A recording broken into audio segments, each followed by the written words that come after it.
unreal expectation when you heighten your expectation more than what you are even capable of bearing. If you are, for instance, you are looking for a man that earns seven figures.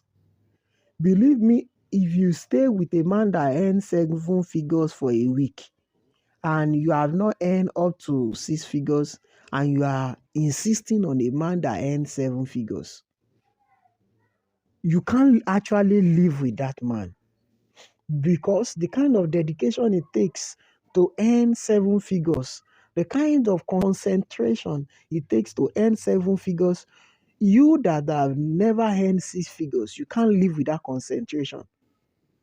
Whether it be paid employment or self-employment, those people who earn seven figures and above are busy people. They are critical people. They are critical thinkers. They live planned lives, extremely planned lives. You can go and quote this anywhere you like. You can test it anyhow you like. Trust me, if don't have a planned life, you can't earn more than six figures. All right. The next reason for delayed marriages among ladies is too much suitors. This is a situation where you've acquired for yourself many options, many marriage options. I will repeat it. I've said it the last time I talked about delaying young men. And I said delaying young men happens. One of the reasons is that they have acquired suitors in every garden they found themselves, or in every garden their friends find themselves. Your friend is in covenant. You have a suitor in covenant. You walk in a place, you have a suitor there. You live on a street, you have a suitor there. You went for a visitation to a church, you have a suitor there. In your church, all these things will lead to delayed marriages. And it's more serious for ladies because they don't get to choose all these suitors. Some of these suitors have to choose them.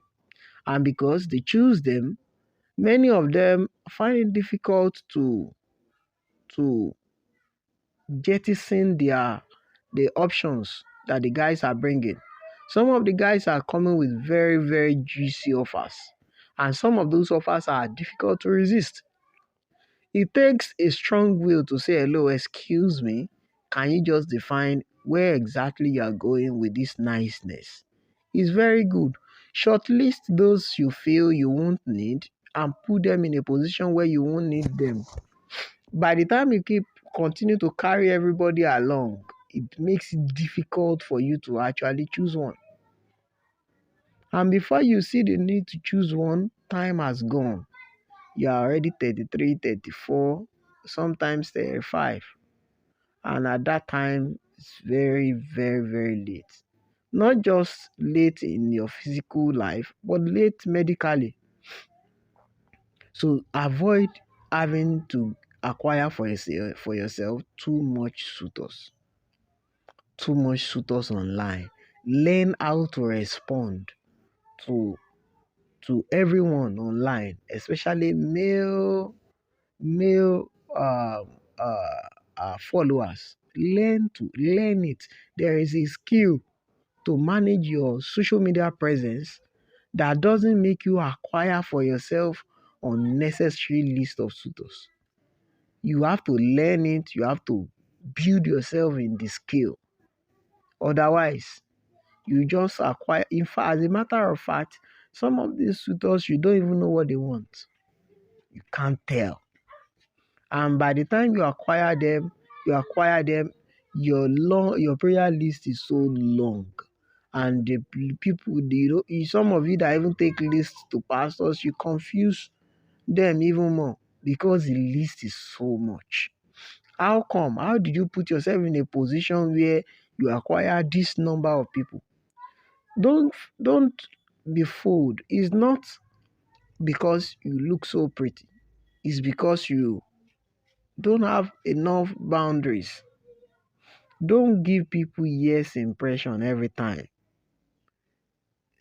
especially maybe when you are already serious with somebody, you have to learn how to respond to other people. Don't ever be carried away with the way you look like. Don't be carried away. Sometimes the way you look like make people stop looking at you after a while because they believe as good as you look, if you couldn't find somebody when you are supposed to, then something must be wrong. That something must be wrong mindset. Sometimes it makes it difficult for people to actually find you later on. So avoid getting for yourself too much suitors. And let me just say this, for those that do jobs that require that men rally around them, you have to be extra careful. Let's assume you sell building materials or you work in a um, a mall, you work in a mall, you get to see in a day, you get to see more than 100 young men. Some of them in the point of paying for their bills in the mall, they throw their phone numbers at you. Before you know it, you get up to 6, 7 phone numbers in a day, all because you're pretty. And being pretty has become a curse in that regard. So if you meet up to 7 young men in a day that ask you out, that wants to get close to you, it's not a good sign. It's actually a very bad sign. If you are in that shoe, you need to do something very quick about yourself so that you don't languish in the ocean of confusion. And when the confusion is so enormous, it makes you choose the wrong person. All right. Um, Pride. When the confusion is so much, it limits your chances of choosing the right person. So the next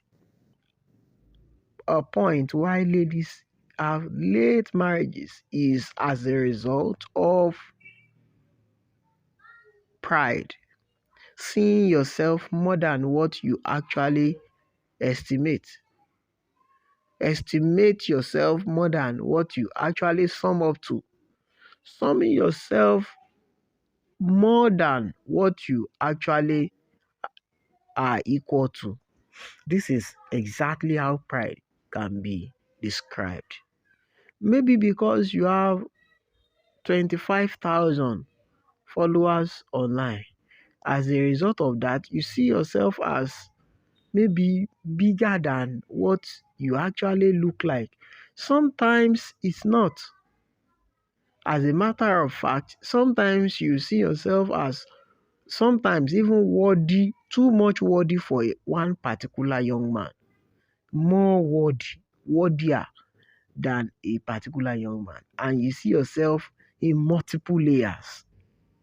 This can be a very big problem. Pride. There are some pride that have basis. There are some that have not. For instance, there are pride for people who have scaled very high in their career.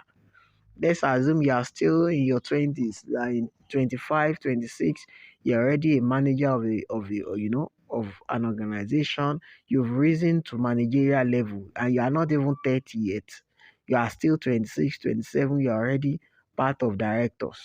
Somebody in that level has something to be proud about. But there are these people that the only thing they ever have to be proud about is how they look. These people earn the largest surprises. How you look is not a sustainable reason for pride. How you look can be a reasonable source of pride only to few people that are maybe few young men that are not ready to look at what the content is all about, look at how productive you are, look at how you can even be fit to match up with their own productive life. How you look and then become a legal tender for you to transact. But for some people, it doesn't cut it. It doesn't hold water. So how you whether the pride is coming from how you look or what you have to boast about, all form of prides should